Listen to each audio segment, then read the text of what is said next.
Hello అండి, నమస్తే అందరికీ. నేను మీ సాయి ప్రసాద్ని, టాక్ ఫ్రమ్ అట్లాంటా. ఈరోజు వీడియోలో నేను చాలా సెన్సిటివ్ కానీ చాలా ఇంపార్టెంట్ టాపిక్ గురించి మాట్లాడతాను. అది H1B.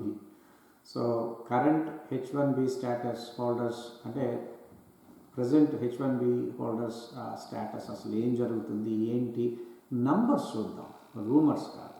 Okay, I see lot of info on YouTube, but ఏంటంటే యాక్చువల్గా నంబర్స్ ప్రకారం అసలు ఏం జరుగుతుందో ఒకసారి చూద్దాం. అసలు యుఎస్ఏలో H1B హోల్డర్స్ ఎంతమంది ఉన్నారు, వాళ్ళు ఎంతమంది రిస్క్లో ఉన్నారు,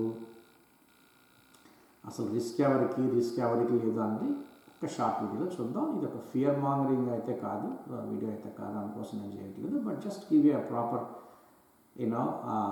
what is a reality check. ఎందుకంటే మనకి అసలు ఏం జరుగుతుందో తెలియాలి కదా.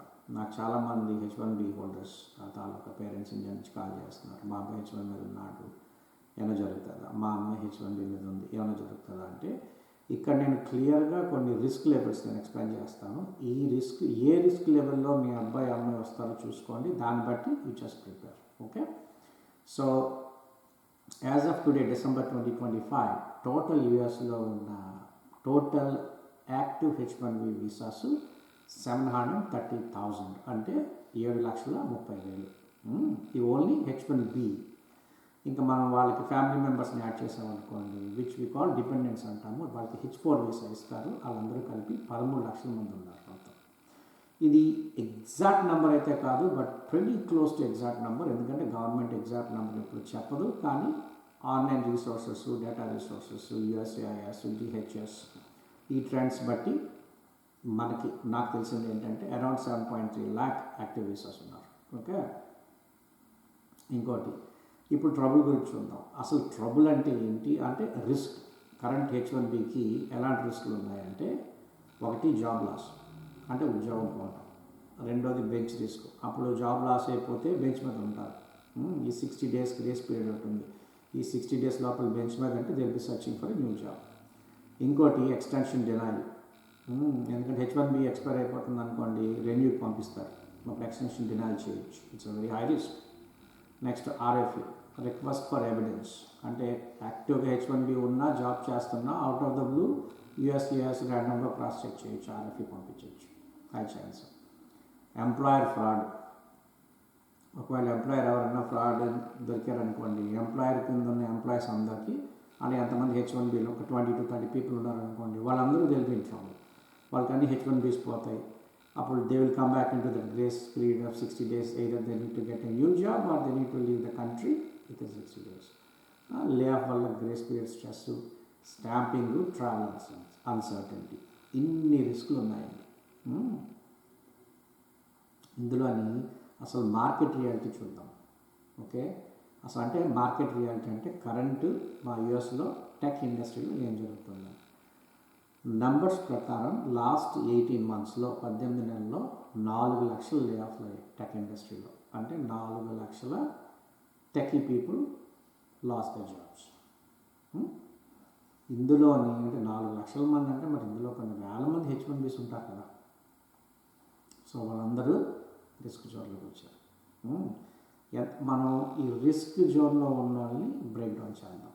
ఓకే, అవుట్ ఆఫ్ 730,000 అంటే 7,30,000 మందిలో హైయెస్ట్ రిస్క్ అంటే జాబులు పోయి బెంచ్ మీద ఉండి 60 daysలో జాబ్ తెచ్చుకోవాలి, లేదా ఫేక్ కన్సల్టెన్సీస్ ఎక్స్పోజర్ అవ్వగానే H1Bs క్యాన్సిల్ అయిపోయి గ్రేస్ పీరియడ్కి వెళ్ళిపోతారు. వీళ్ళు 12 to 15% ఉన్నారు, విచ్ ఈస్ 90,000 to 110,000 పీపుల్. అంటే 90,000 నుంచి 110,000 మంది పీపుల్ ఉన్నారు. This is very high risk.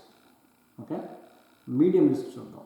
Medium రిస్క్లో అందరూ కూడా కండిషనల్ ట్రబుల్ అనమాట. అంటే ఎక్స్టెన్షన్ డ్యూ ఉన్నాడు. H1B ఇంకొక 6 months to 18 monthsలో ఎక్స్టెన్షన్కి వస్తుంది అనుకోండి, వాళ్ళు ఎక్స్టెన్షన్ పంపించాలి. సో వీళ్ళందరూ కూడా మీడియం రిస్క్లోకి వస్తారు. అలాగే లో వేజ్ లెవెల్, ఇక చాలామంది అంటే ఇప్పుడు H1B రూల్ ఎలా ఉంటుందంటే ఒక స్పెసిఫిక్ పొజిషన్కి X అమౌంట్ ఆఫ్ శాలరీ అని ఉంటుంది. కానీ ఎంప్లాయర్స్ ఏం చేస్తారంటే అంత శాలరీ ఇవ్వలేక తక్కువ శాలరీ పెడతారు. అప్పుడు కూడా H1Bలు అప్రూవ్ అయిన ఉన్నాయి ప్రీవియస్గా. సో ఇప్పుడు ఎక్స్టెన్షన్కి వెళ్ళేటప్పుడు దాన్ని స్ట్రిక్ట్గా USCIS చెక్ చేస్తుంది. సో దానివల్ల కూడా రిజెక్షన్. సో ఈ లో లెవెల్ ఎంప్లాయర్ డిపెండెన్సీ ఇవన్నీ కూడా ఈ ఎక్స్టెన్షన్ ఉన్న వాళ్ళు కూడా 25 to 30% ఉన్నారంట. ఇప్పుడున్న 7.3 lakhsలో 25 to 30% ఈ మీడియం రేంజ్ రిస్క్లో ఉన్నారు, విచ్ ఈస్ 1,80,000 నుంచి 2,20,000 మంది. ఎంతమంది? 1,80,000 నుంచి 2,20,000 మంది మీడియం రిస్క్లో ఉన్నారు. హై రిస్క్లో అరౌండ్ 1,00,000 మంది, 90,000 నుంచి 110, అంటే 1,10,000 మంది ఉన్నారు మీడియం రిస్క్.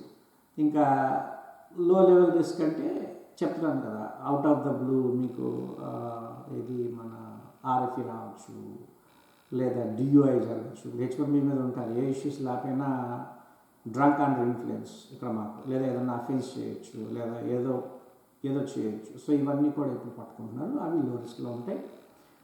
సో ఇవన్నీ కలిపి టోటల్గా ఓవరాల్గా 55 to క్లియర్ జాబ్ రోల్స్ ఉంటాయి. సో ఇవన్నీ మనం చూసుకుంటే ఏదో ఒక రిస్క్, అంటే నేను చెప్పింది హై, మీడియం, లో లెవెల్లో 35 to 45% సమ్ లెవెల్ ఆఫ్ ట్రబుల్లో ఉన్నారు అందరూ కూడా, విచ్ ఈజ్ 2,70,000 నుంచి 3,30,000 మంది.